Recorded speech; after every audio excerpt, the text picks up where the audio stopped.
Friends అందరికీ నమస్కారం. Railway స్టేషన్‌లో భారీ అగ్ని ప్రమాదం. 600 దాకా 600 పైగానే వెహికల్స్ అయితే దహనం అంటున్నారు. అసలు ఏం జరిగింది ఏంటి వివరాలు తెలుసుకుందాం. వీడియో పూర్తిగా చూడండి. అలాగే తప్పకుండా లైక్ చేయండి. మరిన్ని అప్డేట్స్ కోసం ఛానల్‌ని సబ్స్క్రైబ్ చేసుకోండి. ఇంక వివరాల్లోకి వెళ్ళిపోదాం. కేరళలోని త్రిశూర్ రైల్వే స్టేషన్ పార్కింగ్‌లో భారీ అగ్ని ప్రమాదం జరిగింది. ఈ ఘటనలో వందలాది బైకులు దగ్ధమయ్యాయి. ఓ విద్యుత్ తీగ తెగిపడి నిప్పు రవ్వలు రావడంతో మంటలు చెలరేగినట్లు తెలుస్తోంది. ప్రమాద సమయంలో అక్కడ 600కు పైగా ఈ టూ వీలర్స్ ఏవైతే ఉన్నాయో అన్నీ కూడా పార్కింగ్‌లో ఉన్నాయని, వాటిలో చాలా వరకు కూడా కాలిపోయాయని అధికారులు వెల్లడించారు. సాధారణంగా రైల్వే స్టేషన్ బస్ స్టాండ్‌లో అయితే గనుక పార్కింగ్‌లో కామన్‌గానే చాలా వెహికల్స్ ఉంటాయి.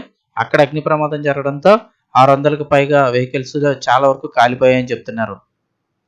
ఈ ఘటన ఆదివారం ఉదయం 6:30 గంటల ప్రాంతంలో జరిగినట్లు అధికారులు పేర్కొన్నారు. రైల్వే స్టేషన్ సమీపంలోని రెండో గేటు సమీపంలో పెయిడ్ పార్కింగ్ షెడ్‌లో మంటలు చెలరేగాయి. అయితే ఓ విద్యుత్ తీగ బైకులపై తెగిపడడంతో నిప్పురవ్వలు వచ్చినట్లు అనుమానం వ్యక్తం చేస్తున్నారు. ప్రమాద సమయంలో అక్కడ 600 వరకు కూడా వెహికల్స్ ఉన్నాయి. వాటిలో చాలా వరకు కాలిపోయాయని చెప్పారు. వాహనాలతో పాటు టిన్ షీట్ షెడ్ మంటల్లో దెబ్బతిన్నట్లు అధికారులు పేర్కొన్నారు. అయితే రెండో గేటు వద్ద ఉన్న టికెట్ కౌంటర్ కూడా మంటల్లో దగ్ధమైనట్లు తెలుస్తోంది. అయితే ఆదివారం కావడం వల్ల సాధారణం కంటే తక్కువ బైకులు ఉన్నాయి. అయితే అగ్ని ప్రమాదం జరిగిన సమయంలో రైళ్లు ఏం లేకపోవడం వల్లే పెద్ద ప్రమాదం తప్పిందంటున్నారు. అందరూ తెలుసు సాధారణంగా సోమవారం ఇలాంటి అయితే డైలీ అప్ అండ్ డౌన్ చేసేవాళ్ళు చాలా మంది ఉంటారు షటిల్ సర్వీస్‌లో. వాళ్ళ వెహికల్స్ చాలా ఎక్కువగా పెడుతూ ఉంటారు. ఆదివారం అవడం వల్ల వెహికల్స్ ఇంకా తక్కువ ఉన్నాయని చెప్తున్నారు. ఇక అలాగే వాహనాల్లో ఇంధనం వల్ల కూడా మంటలు త్వరగా వ్యాపించాయని అధికారులు భావిస్తున్నారు. మొదట ఒక బైకుకి నిప్పంటుకొని అది పేలడంతో మంటలు వేగంగా వ్యాపించాయని చెప్తున్నారు.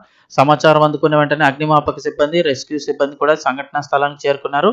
3 అగ్నిమాపక శకటాల సాయంతో మంటలను ఆర్పారు. ప్రమాద సమయంలో ఎలాంటి ప్రాణ నష్టం జరగలేదు. ప్రమాదానికి గల కారణాన్ని కనుక్కోవడానికి దర్యాప్తు ప్రారంభించామని మంత్రి కె రాజన్ తెలిపారు. అంతేకాకుండా ఘటనా స్థలాన్ని పరిశీలించడానికి ఫోరెన్సిక్ బృందాన్ని తీసుకొస్తామని పేర్కొన్నారు. ఆదివారం కావడం, సిబ్బంది త్వరగా స్పందించి మంటలను ఆర్పడం వల్లే పెద్ద ప్రమాదం తప్పిందని అన్నారు.